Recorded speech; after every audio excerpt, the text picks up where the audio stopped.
Hello and welcome back to this episode of Finding Out Who I Am Through the Eyes of a White Woman. Now, I have been guided by an anthropologist called Catherine Rutledge, who basically went to document my tribe before the British destroyed everything that was my tribe. Now, how did I get onto this journey? I got onto this journey because in the final year of her life, I spent all the time with my mother recounting her experiences in a concentration camp in Kenya between 1952 and 1960. And that is when I was doing the research for my memoir, Through the Leopard's Gaze. Now, this threw me into chaos because despite the fact that I was born in Kenya, never did I even know that there were concentration camps. Even less, I didn't even know that my parents spent their formative years in concentration camps in Kenya. Because when people talk about slavery and when people talk about colonialism, they think it's something that ended a very long time ago. And so I decided to start right at the beginning because the book took me right into the middle of Kenyan colonialism. But I wanted to know right at the start how it all happened. And so I have been reading this book, and it's called With a Prehistoric People, the Akikuyu of British East Africa. And I have been finding out little gems about how, so this is still in the preface where Skoretsky and his wife, Catherine, are talking about the challenges of finding out information. And so he says something really fascinating here. He said that the information asked for was in almost every instance readily and often given with considerable intelligence. I like the way they keep talking about intelligence. What else did they think of Africans? But in many places they talk about, he was intelligent. There's no other places where you talk about, I went to America, that people were intelligent. That's for another episode. But every position has its advantages and drawbacks. But again, in certain directions, undoubtedly arose from the absence of all connection with officialdom and hard tax. Now, this is the very first thing that the British did when they arrived in Kenya was introduce hard tax. And I'm going to discuss hard tax in great details and the sheer brutality of hard tax. And it's already, he's talking about hard tax. And don't forget, this is 1902. The colonialism in Kenya has barely begun, and he's already talking about hard tax. Now, hard tax was introduced to force Africans to go and work for Europeans, to work for the British settlers who are already arriving. And hard tax was every home had to pay a tax. And they didn't understand. The Gikuyu did not understand what this tax was they were paying. So they were fined. It's a fine, basically. And they have to give several goats or a goat but they didn't have that many to give. And they refused. And when they refused, what the officials would do the following day is they would give them a warning. And they would say, if that tax is not paid, we shall be back.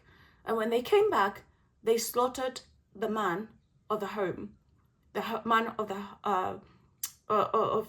because usually people lived in homesteads. There was one man and his several wives and all his children.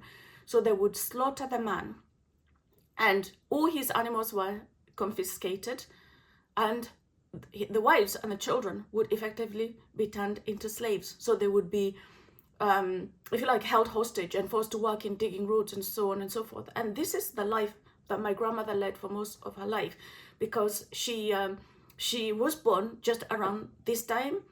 And it's interesting, currently we're having the debate of reparations, and the UK Prime Minister says that he doesn't even want to think about it because it happened a very long time ago.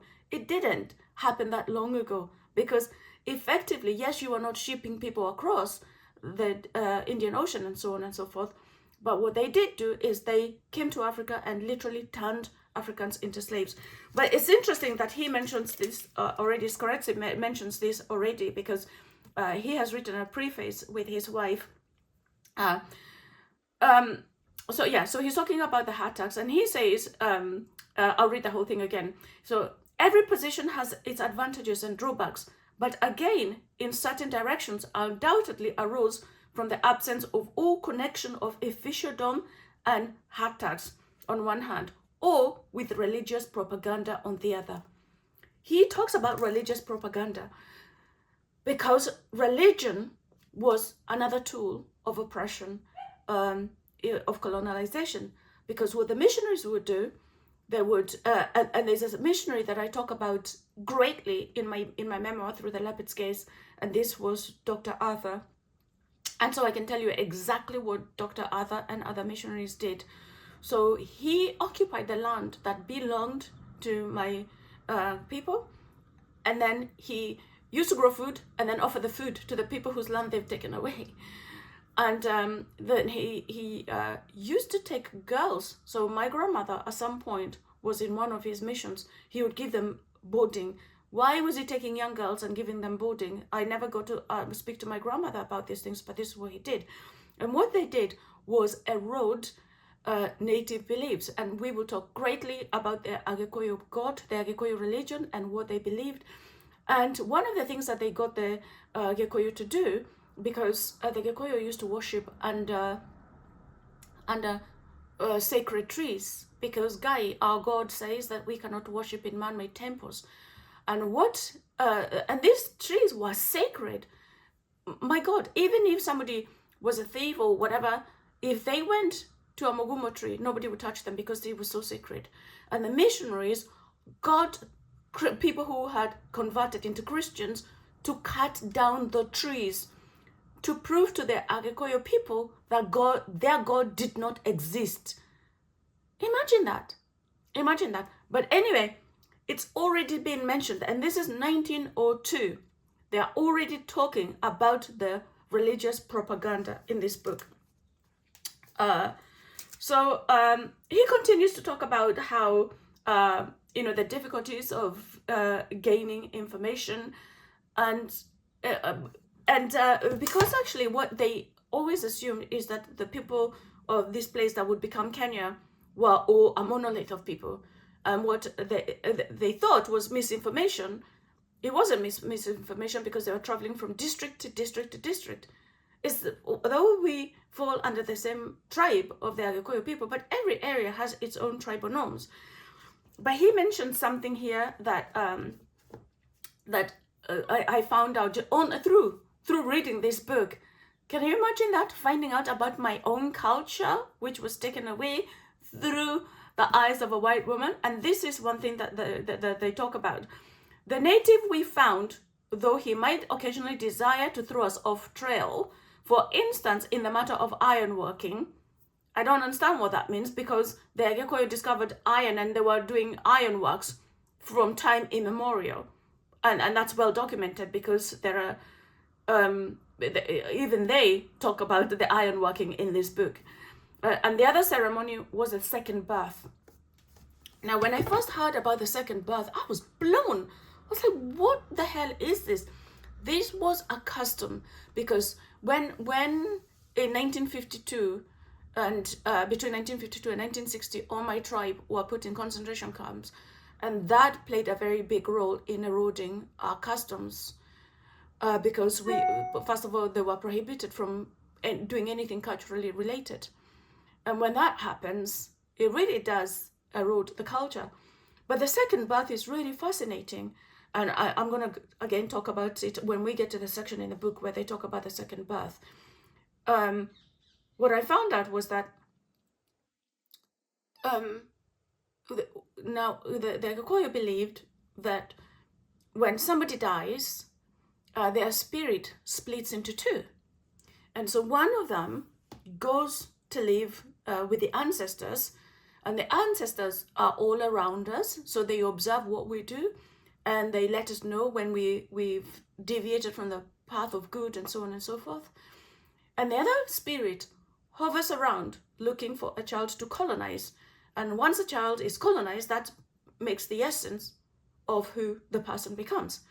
And so the second birth is around the age of 6, just around the time when you're colonized by your spirit. Around that time, the Agikoyo held the second birth. And then the second birth is where the mom would pretend that she's in labor, and she basically they would have like a cord, which is from a goat or something, the umbilical cord from a goat or something, and they would attach it to the kid, and she would pretend to give birth to that child, and that is a ceremony of the second birth, and then they'd have a feast and so on and so forth.